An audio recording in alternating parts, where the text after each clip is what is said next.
Mom, I'm sorry. Thank you for not giving up on me when I was a mess. I'm going to get a steady job for my wife and daughter. No, I don't want to go with Mom. I have an older brother who's 10 years older than me. This happened back when I was still in elementary school. At the time, my brother Takashi Sakaniwa was a university student, and he had a girlfriend he was so in love with, he was ready for a student marriage. I'll make you happy. I swear. So will you marry me? But that love ended in a breakup. My brother spiraled, dropped out of college, and stopped working. We were close siblings, but even as a kid, I could tell what he was doing wasn't okay. Still, there was a part of him that remained kind. One day, he brought home a girl about my age, saying he picked her up near Tokyo Station. If you've got nowhere to go, come stay here. I'm barely around, but my mom and little bro are. You're close in age with a brother, might get along. A kid doesn't belong in a place like that. I'm Yoshiki Sakaniwa. Nice to meet you. I'm Akane Irikata. Hey, is it really okay for me to be here? Yeah, just make sure you go back home at least to sleep, okay? Or I'll get arrested. Okay, got it. But am I really not a bother? Oh, you're not a bother at all. Oh, you must be hungry. Hang on, okay? Anything you can't eat? I can eat anything. Thank you so much. From that day on, Akane, 1 year younger than me, basically started living at our place. When we were in high school, Mom, there's someone I want you to meet.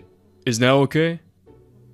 Takashi appeared in the suit he had tailored for college, and we hadn't seen him look like that in 5 years. This seems important.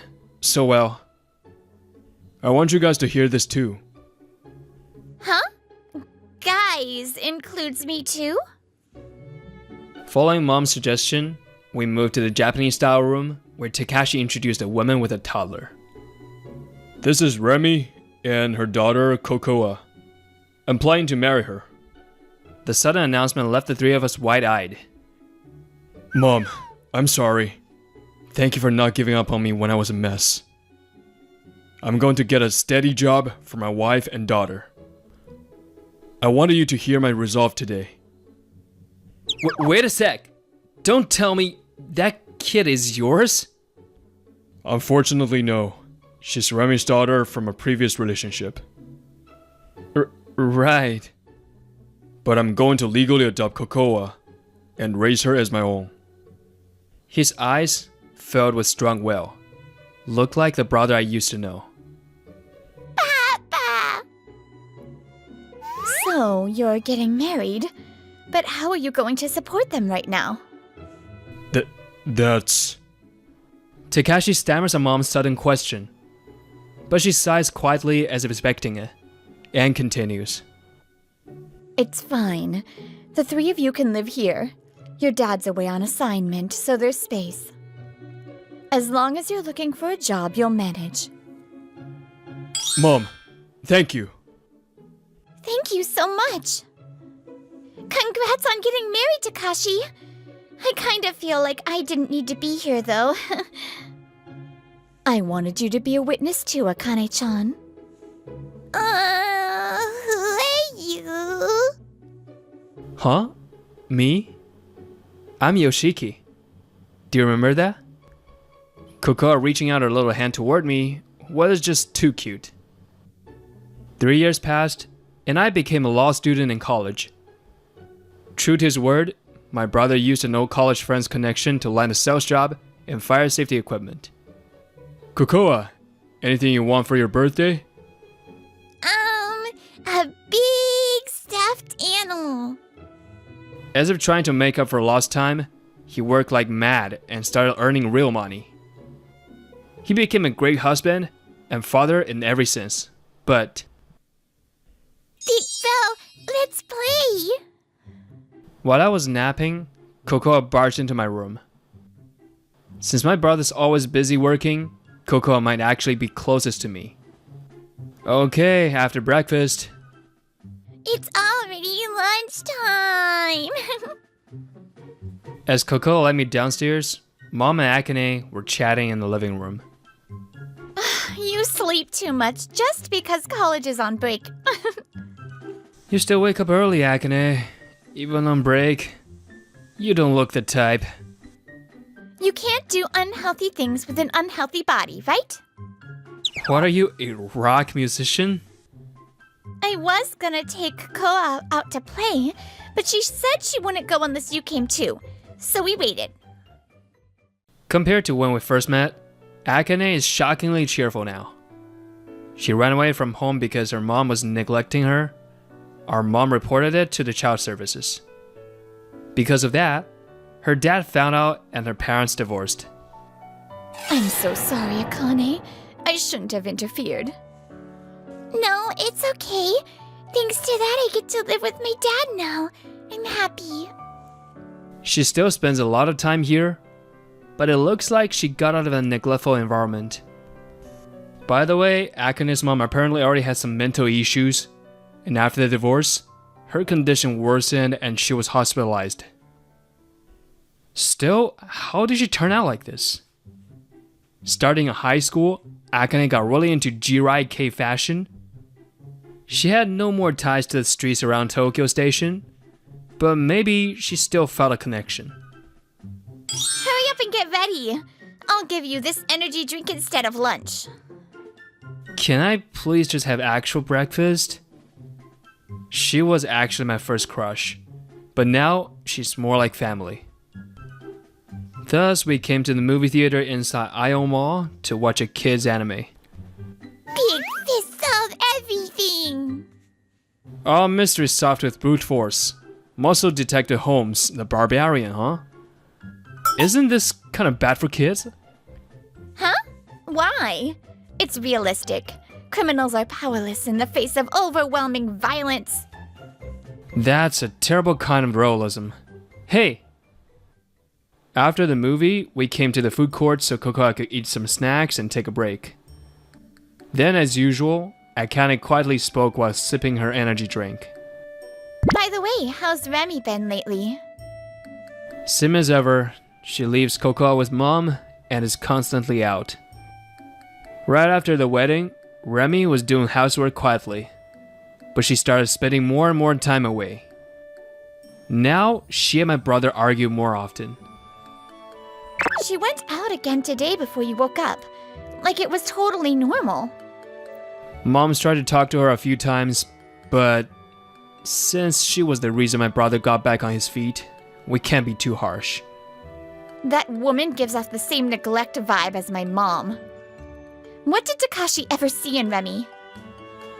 According to him, when he started dating Remy and spending time with Cocoa, he felt like he had a family. But now she's acting neglectful. What a joke. Too bad, huh? They didn't wait for you to grow up, Akane. No, I'm telling you, it's not like that. Takashi is like a god to me. But gods aren't romantic interests, okay? Yeah, whatever you say. It's true! Even though you've got those secretly taken pics of him. Those are holy relics. Sacred! I don't have them for any impure reasons. Why can't I just be honest? As always, the self-loathing hits later. I glance over and see Akane growling like usual. You used to be so sweet and kind to me, but lately you're just not cute anymore. Thanks to a certain someone, I've toughened up. What's that supposed to mean? You're the worst. Big bro, big sis, no fighting, okay? Cocoa suddenly looks up and says it softly, clearly worried. No, we're not fighting. This is called banter, okay? It means we're good friends. Really? Then, does that mean Papa and Mama are actually good friends too? Her words leaves us speechless. She must hear their fights often. After a brief pause, Cocoa goes back to munching on her snack. Still, what does Remy even do out there? Probably cheating or something. No, come on. I want to believe that's not it. But seriously, who knows? A few days later, Remy hadn't come home for a while, so the four of us had dinner without her. Then, she showed up at the table. She seemed drunk. I'm home! Oh, I'm not eating dinner tonight. That's all she said before trying to go straight to her room. Hold up. Where the hell have you been this late? What? You got a problem with that? Of course I've got a problem. You leave Coco with us and just go out having fun. What the hell are you doing? Well, excuse me for being bored when all you do is work. What do you expect? I've got to support you two. Didn't think you'd turn into some goody-goody. You used to be fun and easy to talk to. It's time you took your role as a parent seriously. So what if I'm a parent? I'm still me. If you've got that much to say, then let's just get divorced. That's what you want, right? The word divorce hit us like a truck. Takashi, me, everyone froze. Where the hell did that come from? What about Cocoa? She's family. Family? Remy scoffs and laughs through her nose then. Don't try to chain me and my daughter down just because you're infertile. The moment she said that, the whole room froze. Yes, my brother was infertile. He found out in a premarital screening with his college girlfriend, and that's why they broke up. My brother always loved kids. Of course he thought he'd have a happy family someday. But that future was taken from him in an instant, and he broke down. Was I really just chaining Remy and Coco down? Bro. Think about the divorce, okay? Remy said that casually before disappearing into her room. After Remy left, the dinner table was silent. Only the TV played in the background. I didn't know what to say to my brother and mom. Hey, Big Bro, what's divorce? The question caught me completely off guard. It's okay, Cocoa. That's not gonna happen. Yeah, it'll be alright. Now come on, everyone, let's eat. Even so, to Cocoa, Remy is her one and only mother. This isn't something we can decide lightly. The next morning, it was a holiday, but I woke up early and headed downstairs. Yo, Yoshiki. Morning. You're up early today. From his tired, pained expression, I could guess what was on his mind. Don't overthink it, bro. Remy probably just said too much in the heat of the moment. No. She meant every word. She brought up the time I proposed and swore I'd make her happy. Now she says she'll divorce me and demand alimony. She even said she's taking Coco with her, even though she knows how close she is with us. That's insane. Totally selfish. Was marrying her a mistake? No, that's not. Don't worry. No matter what happens, I'm not quitting my job. I'm not really worried or anything. My brother had fully recovered, or so I thought, but I could feel the foundation starting to shake. You're eating too, right, Yoshiki? Yeah, I'll eat later. You go ahead. Just then, the doorbell rang at the front entrance. Akane must be here. That's what I instinctively thought, and I gestured to Mom to hold back and stood up to go to the door. Oh, you're up early today.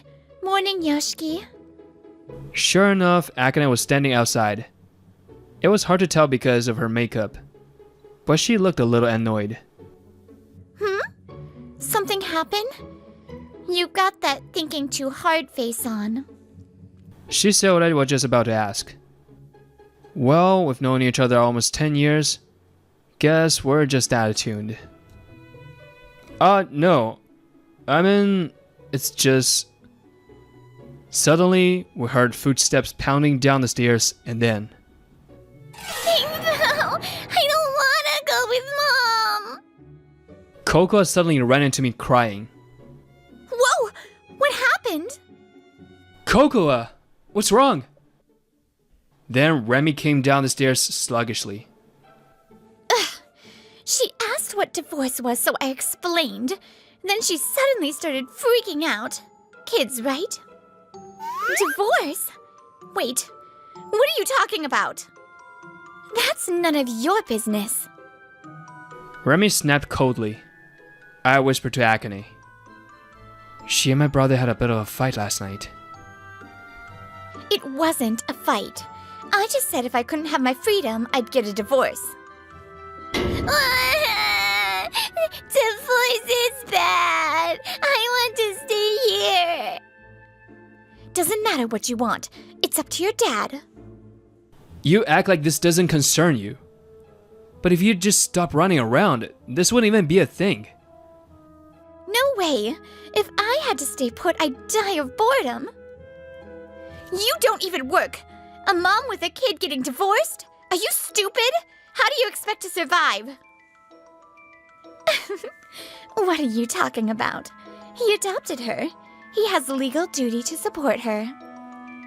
Even if we divorce, of course I'll get child support. Hearing that, something clicked in my head. No. If you're getting divorced, you're leaving Coco here. What are you saying? I'm her biological mother. Of course I'm taking her. That's what I thought too. But like you just said, my brother adopted her. So what if he adopted her? That means my brother is legally her parent too. Even if it goes to court, you won't automatically get custody. Plus, we've got no stable income, and we've been dumping Coco on our mom while we go off playing around. You've got a weak case for custody. Yeah, I study law after all. I know at least this much. What's going on here at the front door? Mom and Big Bro. As I was talking with Remy, Mom and Takeshi showed up. Big Bro, I think custody of Coco will be fine. I heard. Thanks for thinking this through. But if possible, I want Coco to grow up happy with a real mother in her life. That may be your wish, Takashi, but just having a mother isn't enough. Mom? Remy, I've tried to be gentle till now, but I'm going to be clear. What you're doing is child neglect. And you call yourself a mother. What the hell? Fine. If you want Cocoa so bad, take her.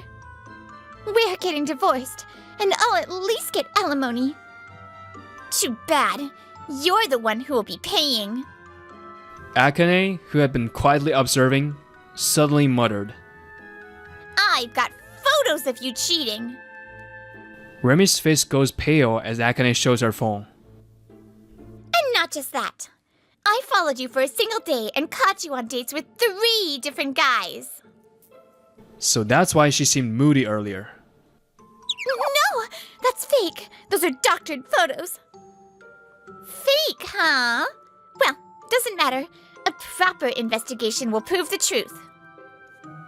Akane, is that true? Sorry, Takashi. I acted on my own. No, it's fine. Deep down, I kinda suspected too. Remy was always wild and free. That's what first drew me to her. But after I met Coco and started taking care of her, I felt something. Family. I wanted to become a family with Remy and Coco. I thought if we became mom and dad, we'd settle down. I knew Remy was attracted to how messed up I used to be. Exactly. You suddenly became all responsible and boring. I thought once she accepted being a mom, she'd change. That's why I trusted her, even when I had doubts. Because I believe a child needs their mom. No, I still believe that. I can't have kids. I'm infertile. That's why I decided to make Cocoa my one and only daughter for life.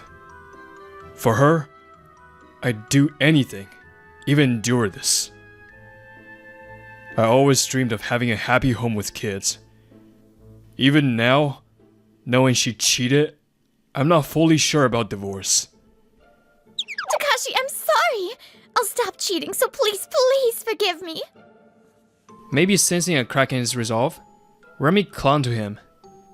Even though she was the one who brought up divorce in the first place. Now that she realized she won't get anything and might have to pay alimony, she's clinging to him. Big bro, Remy's been betraying you this whole time. Shut up! Stay out of our marriage! Takani, Kokoa was crying, saying she didn't want to go with Mom. She did say divorce is bad, but she never once said I can't live without Mom. What's that supposed to mean, you freak? Takani, you've been blessed with such a loving family. You wouldn't get it. Akane looks conflicted, hesitates a moment, then clearly states, Some parents, like my mom, are actually a negative in their kid's life. A parent who's net negative just by existing. Takashi looks up, startled as if he finally realized something. Yeah, Akane's mom was awful, but still. When it comes to neglect, Remy's right up there. Kokoa only turned out okay because we were around. We're here. So if you're worried she'll lack love, don't be. Exactly. We'll give her all the love she could ever need. Papa? Thanks, everyone. Then Takashi turned to Remy, having made up his mind. Remy, let's split up. I've hit my limit. Wait! I'll change! Just like you did. I gave you so many chances, but instead of improving, things just got worse. The truth is, you were never cut out to be a stay-at-home mom. I'm sorry I tied you down for so long with my selfish hopes. That's not true. I just said that stuff in the heat of the moment. As for closure, I'll be feeling for damages over the affair. But even so, you're still Coco's mother. So if she ever wants to see you, please be open to it. In fact, if you're on visitation rights, I promise I'll consider it seriously. Our paths are splitting now, but I swear I'll give Coco all the love I have. Realizing she can't change his mind, Remy lets out a small sob and crumples to the floor.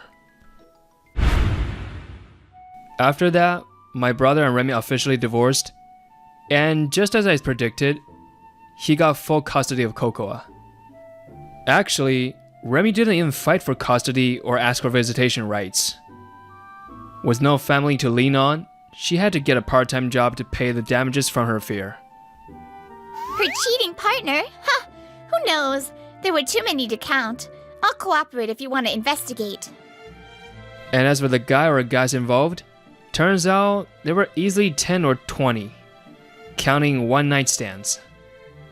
We hired a detective to look into it, but since it was all in the past, how much we can trace is still unclear. Then came Coco's birthday. My brother took a day off to throw her a party from the afternoon. Coco, here's your promised birthday present. Yay! It's huge! I love you, Papa. Do you ever feel lonely without Mom? Takashi asked suddenly. Nope, not at all. She was never really around anyway. In the end, I wonder what Cocoa meant to Remy. She wanted custody at first, so I don't think she didn't love her at all. She just always put herself first. Then, we'll just have to love her enough for both of us. Akane nods. I stupidly try to nudge her with a joke. Want to volunteer to be a new mom? I told you no. That's not what this is. What's all the fuss about? Takani? No, it's nothing. Nothing, huh? Go on. Confess already. Big bro's single now. Wait a sec. Yoshiki. Still confused? Akane likes you, man. No! Takani, why would you say that? Come on, if I don't say something, you two will never move. Akane's been asking me for advice since like 5 years ago. My brain froze for a second, then rebooted. When I looked at her, Akane's face was beet red with embarrassment. What? But I had secret photos of her brother. Like I said, he's just a hero to me. He saved me. If it's photos you want, I've got plenty of yours, Yoshiki. You were the one who always stayed by my side. Aw, this confession is the worst. Sorry, I'm actually really happy right now, because my first love was... Family isn't defined by blood, but by love. And so, we're already a family. While you were fumbling, I got promoted to team leader. I'm next in line for the next raise. Yeah, right. My sales numbers are skyrocketing. I'll catch up in no time.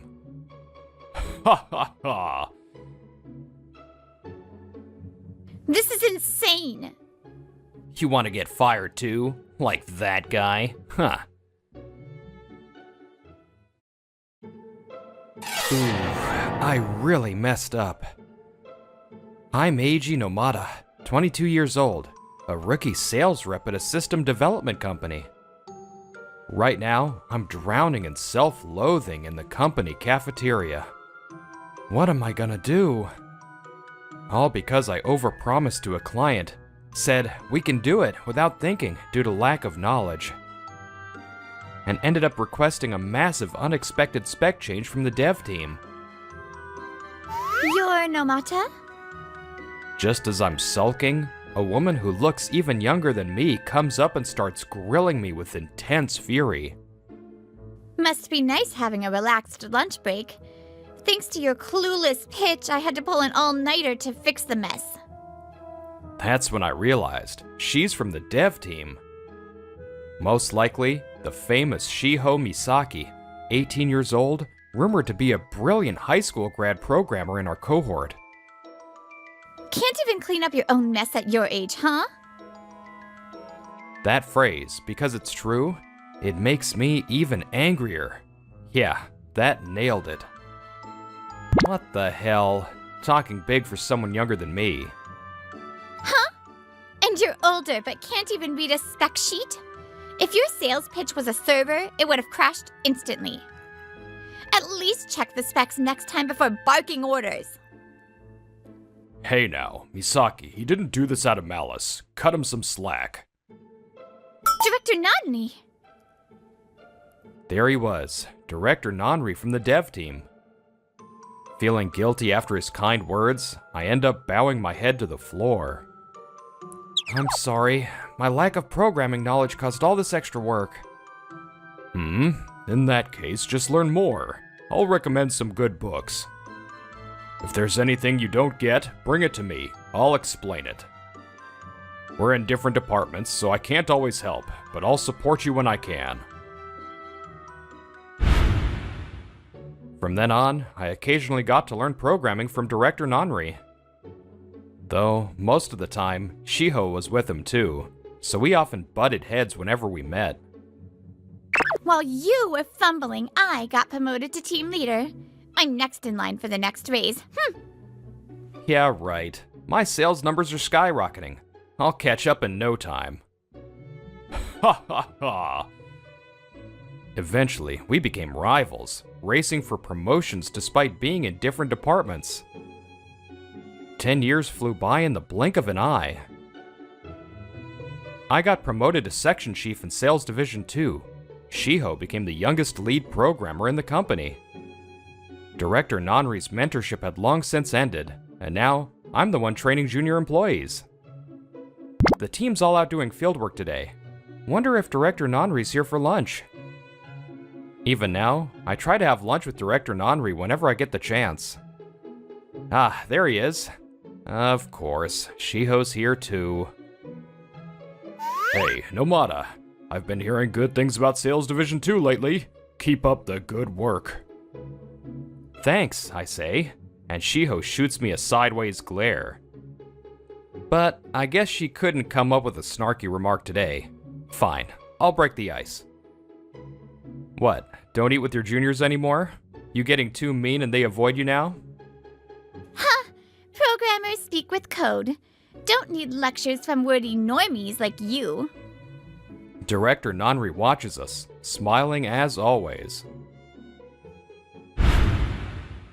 Then came the shocking news that spread like wildfire. Director Nanri had suddenly resigned. Resigned? That can't be. He'd been our de facto mini CTO, handling all our tech problems. A pillar of the company. Why would he just up and leave? I asked around and started hearing rumors that he was fired for harassment. I couldn't believe it, so I went to ask Shiho myself. As I stepped into the dev floor, I immediately heard a familiar voice.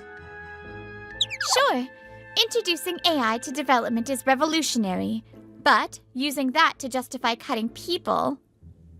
I'm giving them a grace period. If they don't shape up, they're gone.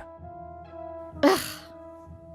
I look over to see Shiho arguing with some guy I don't recognize. Judging by the tone, must be her superior. This is insane! You want to get fired too? Like that guy? Huh.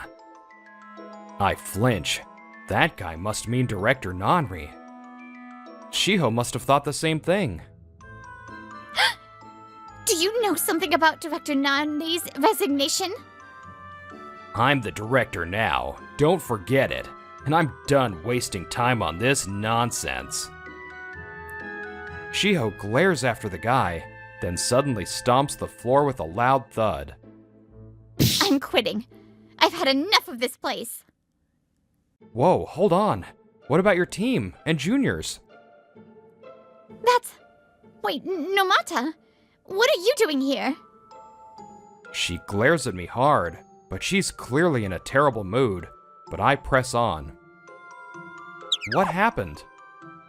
None of your business. I owe more to Director Nanri than anyone. You think this doesn't involve me? Fine, but I don't know the details of his resignation. Just that guy might know something. The guy you were just arguing with. Who is he? He just showed up today. New head of Deb. Said his name's Katsumasa Yasu, the president's son. First thing he said was, fire everyone who isn't motivated. He wants to replace us all with AI and double productivity. I'm not against generative AI, but it still needs experienced programmers to review and tweak. Even without the Nanri situation, this is a mess. That guy's insane. So you don't know either, huh? In the end, all I got from her that day was Director Nanri's private email address. At the all-hands meeting the following week, that man finally appeared in front of the entire company. Quiet. As the new head of development, Katsumasa Yasu, I am the one who will lead this company into the future. Unfortunately, this company is stagnant. Every department is mediocre and outdated. Honestly, it's nothing but disappointing. I'm here to fix everything. I will elevate the development department to the top. Sales, planning, accounting, HR, follow my vision. I'll be giving the orders. If you don't like it, get out. The soft era is over. I will make this company #1 in the world. That's all. As murmurs began over the outrageous speech, the president stepped in to calm the room. Katsumasa is my son. He's currently head of development, but you may consider him the de facto successor of this company. From now on, all departments will follow his directives, regardless of division. But that did little to ease the growing concern inside the company. The development department has already received its new directives. This meeting is dismissed. Get to work. Most of the dev team, about half the company, left the hall, leaving the rest behind. Now then, sales. Take on any job, no matter how cheap. Just focus on volume and increasing turnover. Wait just a minute. What do you mean, no matter how cheap? Exactly what it sounds like. Ditch the old way of thinking. With AI development, as long as the requirements are clear, you can absorb most demands at the same cost. Besides, smart clients rarely make unreasonable demands. On the other hand, clueless clients will let you pack in extra features to raise the unit price. So you're saying we should exploit our clients? Not at all. I'm saying the sales pitch should match the client's level. Rather than wasting time explaining things, just take the deal and move on to the next client. But still... No objections allowed. Next, planning department. After work that day, Misaki and I met at a nearby bar. Never thought I'd end up here with you of all people. Well, not like we had a choice after getting that email from Director Nanni. Yes, over the weekend, we got a reply from Director Nanri. Apparently, the president didn't like how much influence Nanri had gained inside the company, and accused him of harassment to justify firing him. They fabricated witnesses. Didn't even give me a chance to defend myself. Looks like the president is going to centralize power and change the company direction. If things get rough, talk it through with each other and do your best. And if that's not enough, come to me. Don't worry about me. I'll be fine. He's the one who got fired out of nowhere, and yet his message was full of concern for us. So typical of him. I could cry. What did you think? Pretty much what I expected. No way that guy would ever be guilty of harassment. Right. But the part about talking things over with you, I don't get that. The ones in trouble from the sudden change are the dev team. Sales has nothing to do with it. Shiho takes a sip and pouts. I wouldn't say we're totally uninvolved. After that all-hands meeting, oh right, the dev team wasn't there. What'd he say to you? He said to just take on any job, no matter how cheap, and increase our turnover. That's only gonna wear out the team more. You're not seriously going along with that, are you? Of course not. Taking on cheap jobs is dishonest to our clients. But the president owns nearly all the shares. No way he's backing down. This company only ran well because of people like Director Nanri, who acted as lubricants. So what now? Sooner or later, we'll have to decide. And I'm not letting that dismissal slide either. Agreed. For once we're on the same page, huh? Misaki gives a sly grin. I let out a breath. It was unexpectedly cute. Didn't know she could make a face like that. In that case, it's all out war. And so, things move fast. Misaki tracked down the rookie programmer accused of being harassed and called her in. They're now talking one-on-one in a private interview room. Shut up! Quit whining and just tell the truth. Is this really okay? In more ways than one? Suddenly, the rookie programmer runs out crying. I'm so sorry! Crying doesn't get you off the hook past kindergarten. Wait, now that's the real harassment, isn't it? Bring it on! Now she knows what real harassment feels like. Yikes. So, how'd it go? She confessed right away. Said her boss told her to fake the harassment claim. If we got what we needed, then I'll overlook the rough tactics. Next is the boss. These things only get harder to crack as you go up, so I've got to go all in. Shiho slaps her right fist into her left palm. Wait, hold on. You're not planning to shake down every single person until you get to the president, are you? Yeah, that's the plan. Misaki says it so casually. I can only sigh. She once said programmers speak through code, but maybe she really meant fists. Now that we've got testimony from the bottom, there are smarter ways to go about this. Just leave it to me. Shiho exhales like she's sizing me up, then murmurs. Fine, let's see what you got. Later that week, I was summoned to the president's office during work. Alright, here we go. I smirk and head for the office. This is Eiji Nomada from sales. I was summoned and have arrived. Please come in. Did you send this certified letter? As soon as I entered the president's office, she held up an envelope and asked. As expected of the president, her expression remained calm, betraying nothing. I nodded, trying not to show my nervousness. Yes, I did. Her gaze sharpened slightly as she stared me down. Why is someone not in development demanding the retraction of harassment allegations against the former department head? Because he's a personal mentor. There's no way he would harass anyone. Even though there are victims? I heard from one of the supposed victims that it was all made up.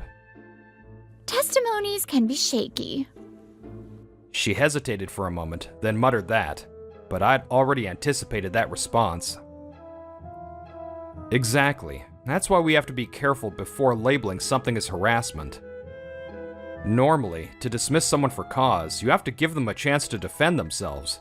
That was done, right? She neither confirmed nor denied it, but I already knew the answer from Director Nanri's email. If he was punished without a chance to explain, that's an abuse of disciplinary power. The president closed her eyes and exhaled. So, what do you want?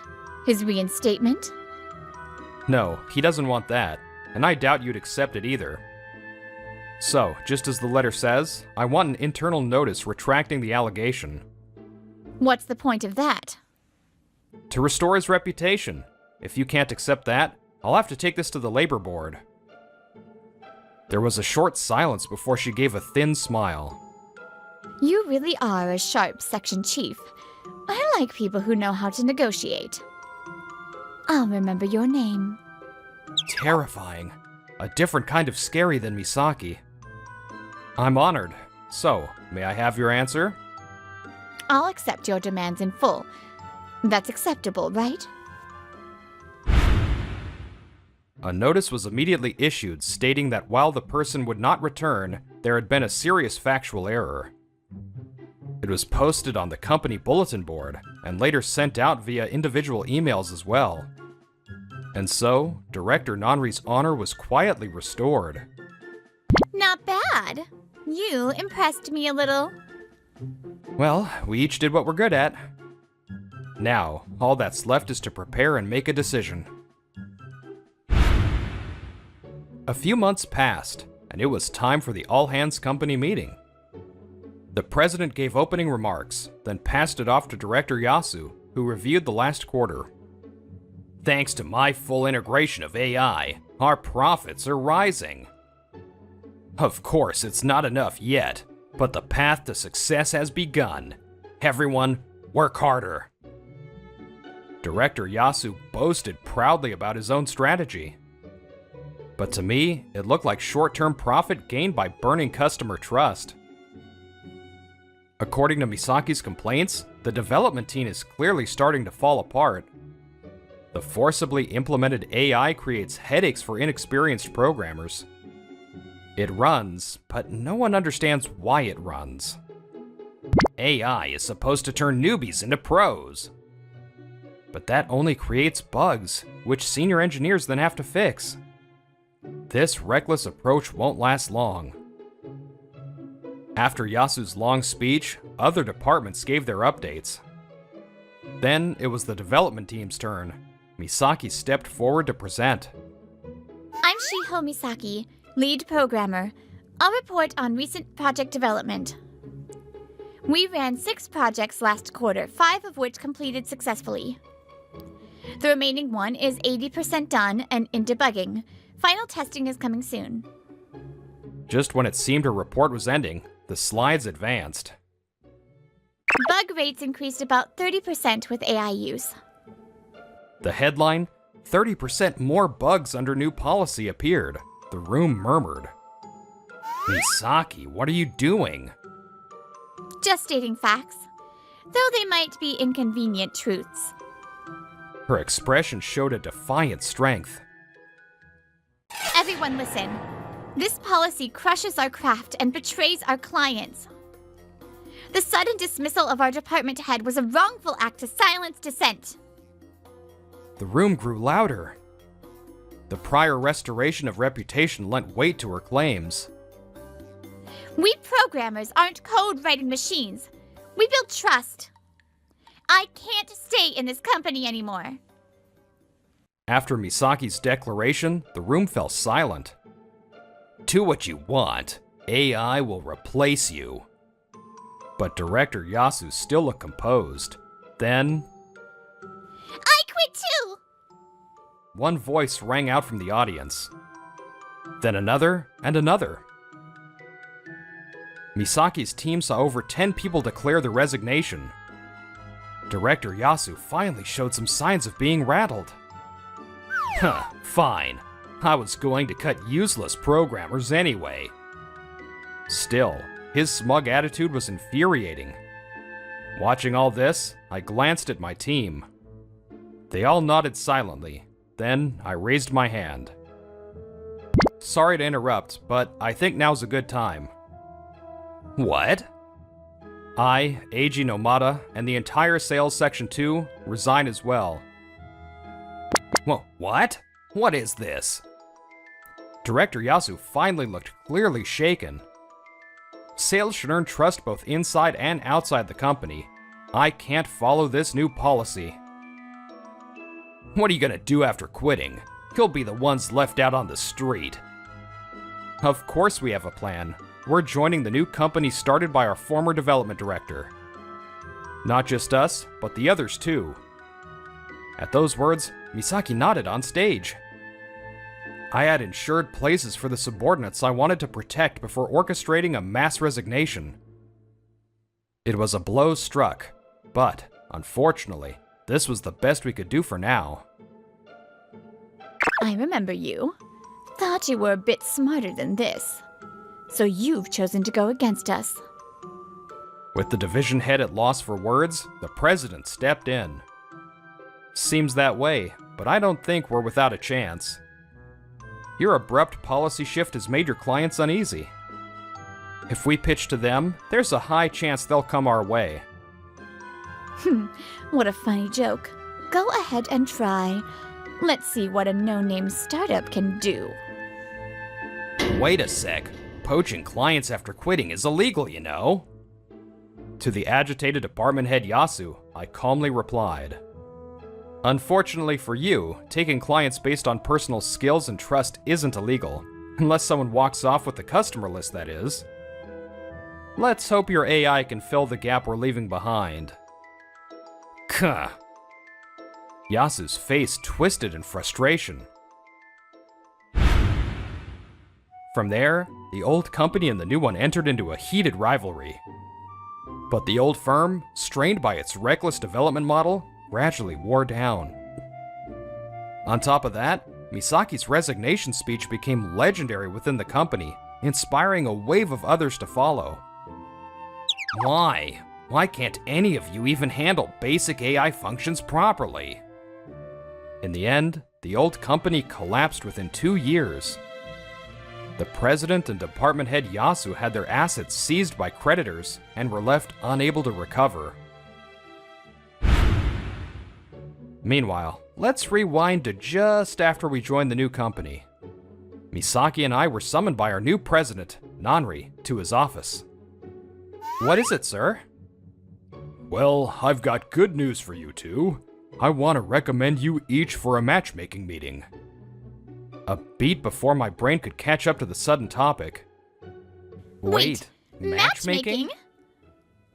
We said it in sync without meaning to, then shot each other a look of shared dread. Good for you. Looks like spring's finally come for Mr. Forever Single. Yeah, good for you too, snagging a husband before hitting 30. Misaki, doing matchmaking? Somehow, the thought left me feeling a little weird. Here, these are the profiles I plan to give you to. Go ahead and take a look. Honestly, I wasn't keen on it, but since it was a recommendation from someone I owe, I figured I should at least check it out. Thinking that, I opened the booklet and froze. There was Misaki's ID photo staring back at me. Apparently, it was an enlarged version of the one she submitted with her resume when joining. Is this a joke? No, wait. Why am I feeling relieved? How about it? Didn't you feel a little weird hearing the other was doing matchmaking? And once you found out the match was each other, didn't you feel kinda relieved? If that's the case, maybe, just a little, being honest about it wouldn't be so bad. At those words from the president, we glanced at each other again. Our expressions made it clear we were thinking the same thing. As we looked at each other, our faces slowly turned red. Ha ha! Youth really is a wonderful thing. At the heart of an organization are people and trust. Any company that forgets that is bound to collapse eventually.